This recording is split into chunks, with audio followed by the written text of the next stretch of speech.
Well, Eric, the good news for the president, as Peter said, is that job creation is picking up, and economic studies show that American voters pay more attention to the pace of job creation than they do to the unemployment rate. Still, Mitt Romney could hammer away at the rise in unemployment. Economists, though, would look askance at that. And here's why. Because it was only a marginal rise. If you take it out to 3 decimal places, you can see that the rise in unemployment is basically a matter of 1/100th of a percentage point. It went up to 8.254, so it rounds up to 8.3, but it's very much on the edge of staying unchanged. And that's the real question going forward here. Is the economy unchanged? Are we just treading water, or are we starting to go downhill? And what the numbers suggest in this report is we continue to tread water.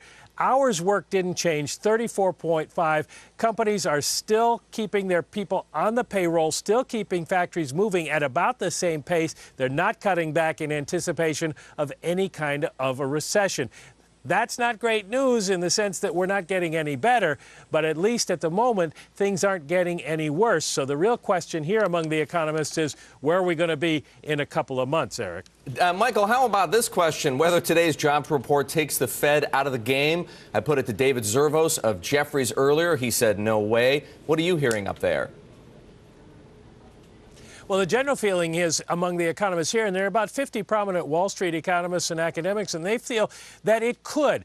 The problem is we have another jobs report between now and the Fed meeting in September. But if that report confirms what we're seeing today, it would be hard for them to make the case that the economy needs a lot of stimulus given the risk-reward calculation. The idea that they don't get a lot of bang for the buck, they do run some risks in raising the size of their balance sheet. So if we're seeing job creation and unemployment basically unchanged, they might not want to move.